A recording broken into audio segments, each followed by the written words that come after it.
Appeal pending ಇದೆ ಹೈಕೋರ್ಟಲ್ಲಿ, ಇನ್ನೂ ತೀರ್ಮಾನ ಆಗಿಲ್ಲ.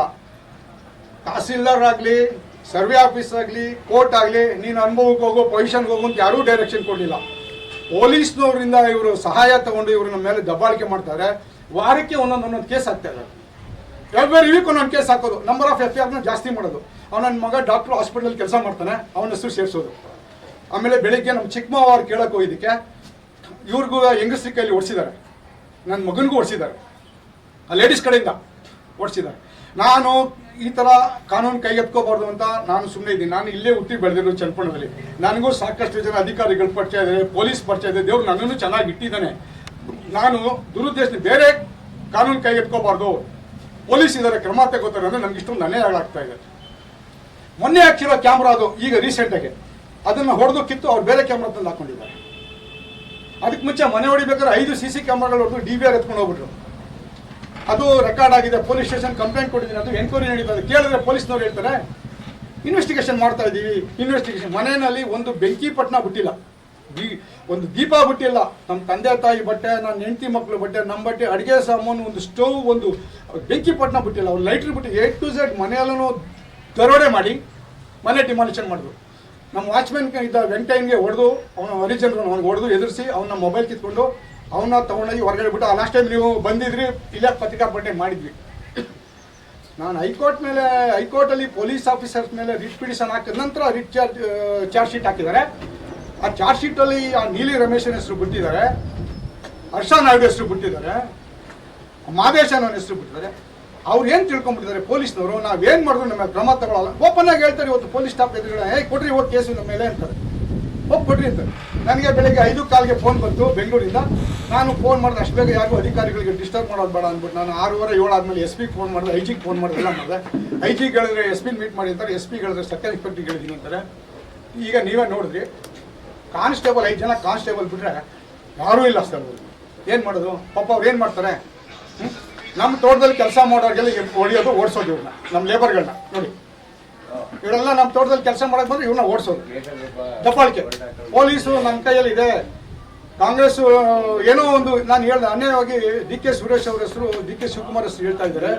ಅವರಿಬ್ಬರು ಹೇಳ್ದೆ ಇಲ್ಲ ಸರ್ ನಾವು ಯಾರಿಗೂ ಹೆಲ್ಪ್ ಮಾಡೋ, ಈ ಥರ ಕೇಸಿಗೆ ನಾನು ಬರಲ್ಲ ಅಂದರು ಸುರೇಶ್ ಅವರು. DK ಶಿವಕುಮಾರ್ ಹೇಳಿದ್ರು ನಾನು ಇಂಥ ವ್ಯವಹಾರಗಳಿಗೆ ಬರಲ್ಲ. ಸುರೇಶ್ ಅವರು ಹೇಳಿದ್ರು ನೀವು ಕಂಪ್ಲೇಂಟ್ ಕೊಡಿ, ಕಾನೂನು ಪ್ರಕಾರ ಹೇಳಿದ್ರು. ಈ ಪೊಲೀಸ್ ಅಧಿಕಾರಿಗಳಿಗೆ DK ಸುರೇಶ್ ಹೆಸರು ಹೇಳಿ ಅವ್ರಿಗೆ ಎದುರಿಸಿ ನಮ್ಮ ಮೇಲೆ ಪದೇ ಒಂದೊಂದು ಕಂಪ್ಲೇಂಟ್ ಕೊಡ್ತಾರೆ. ಈಗ ನಾನು ಇನ್ನೇನು ಹೇಳೋದು ಬೇಡ, 1 ಅವರ್ ಹೇಳಿದ್ರು ಅಷ್ಟೇ, 2 ಅವರ್ ಹೇಳಿದ್ರು.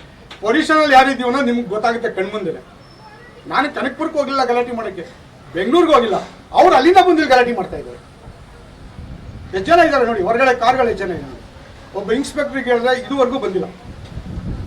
ಏನು ಮಾಡ್ತೀರಾ? IG ಪದೇ ನಾನು ಇದನ್ನು ದೊಡ್ಡ ಅಧಿಕಾರಿಗಳ ಗಮನಕ್ಕೆ ತರಬಾರ್ದು, ಏನಾದರೂ ಅವ್ರವ್ರಿಗೆ ಆದಂಥ ಲಿಮಿಟ್ ಇರ್ತೇವೆ ಅಂತ ನಾನು ಯೋಚನೆ ಮಾಡ್ತಾ ಇದ್ದೀನಿ. ಅದನ್ನು ಅಡ್ವಾಂಟೇಜ್ ತೊಗೊಂಡು ಈ ಕೆಲಸಗಳು ಮಾಡಿದ್ದಾರೆ. ಬೆಳಗ್ಗೆ 5 ಕಾಲಲ್ಲಿ ಈ ಕೆಲಸ ಮಾಡಿದ್ದಾರೆ. ಕಾಂಪೌಂಡ್ ಹೊಡೆದು, ಕ್ಯಾಮ್ರಾ ಹೊಡೆದು ಮನೆ ಕೆಲಸ. ಕೋರ್ಟಲ್ಲಿ ನಿಮ್ಮ ನ್ಯಾಯ ಸಿಗ್ತಲ್ವಾ? ಇನ್ನೂ ಪೆಂಡಿಂಗ್ ಇದೆ, ರಿಟ್ ಅಪೀಲು ಪೆಂಡಿಂಗ್ ಇದೆ. ಬೌಂಡ್ರಿ ಡಿಸ್ಪ್ಯೂಟ್, ಅವ್ನ ಜಾಗನೇ ಬೇರೆ ಕಡೆ, ನಮ್ಮ ಜಾಗನೇ ಬೇರೆ ಕಡೆ.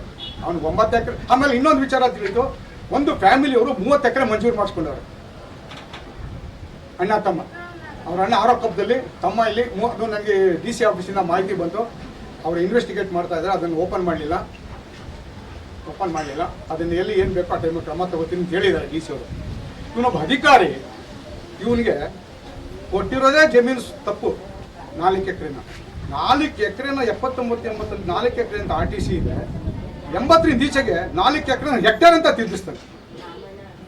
ಇದೊಂದೇ ಒಂದು ನೀವು ತಿಳ್ಕೊಳ್ಳಿ. ಎಲ್ಲರೂ ಈ ಭೂಮಿ ಮೇಲೆ ಹೆಕ್ಟೇರಲ್ಲಿ ಜಮೀನು ಕೊಟ್ಟಿದ್ದಾರೆ ಯಾರಿಗಾದ್ರು? ಪ್ರತಿಯೊಬ್ಬರಿಗೂ ಸುಳ್ಳು ಮಾಹಿತಿ ಕೊಡ್ತಾರೆ. ತಹಸೀಲ್ದಾರ್ಗೆ ಆಗಿದೆ ಸರ್ ಅಂತಾರೆ, DC ಆಗಿದೆ ಸರ್ ಅಂತಾರೆ. ಅದರಲ್ಲಿ ಸತ್ಯವಾಗಿ ವರ್ಕ್ ಮಾಡಿದಂದ್ರೆ ಡೆಪ್ಟಿ ಕಮಿಷನರ್ ಒಬ್ಬರೇ ಪೂರ್ಣ ದಾಖಲೆಗಳನ್ನ ಡಿಗ್ ಮಾಡಿದ್ದವರು. ದಾಖಲೆಗಳನ್ನ ಮಿಕ್ಕಿನವರೆಲ್ಲ ಹೈಯರ್ ಆಫೀಸರ್ಸ್ಗೆ ಮಿಸ್ಲೀಡ್ ಮಾಡ್ತಾರೆ ಕೆಳಗಡೆ ಅಧಿಕಾರಿಗಳು. ನಾವು ಈಗ ಯಾವ ಲೆವೆಲ್ಗೆ ಹೋಗ್ಬೇಕು ಅಂತ ನನಗೂ ಅರ್ಥ ಆಗ್ತದೆ. ನಾನು ಫೈನಲ್ ಆಗಿ ಏನು ಮಾಡ್ತಾ ಇದ್ದೀನಿ, ನಿಮ್ಮ ಮುಂದೆ ಬಂದಿದ್ದೀನಿ. ನನಗೆ ಏನಾದರೂ ನ್ಯಾಯ ಸಿಕ್ಕಿದ್ರೆ ನಿಮ್ಮ ಕಡೆಯಿಂದಲೇ ನ್ಯಾಯ ಸಿಗಬೇಕು. ನಮಗೆ ನಂಬಿಕೆ ಹೋಗ್ಬಿಟ್ಟಿದೆ. ನಾನು ನಮ್ಮ ತಂದೆ ಸಮಾಧಿ ಇದೆ, ತಾಯಿ ಸಮಾಧಿ ಇದೆ.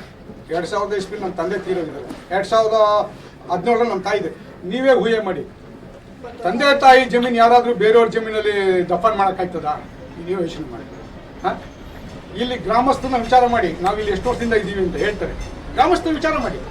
ಹೇಳ್ತಾರೆ.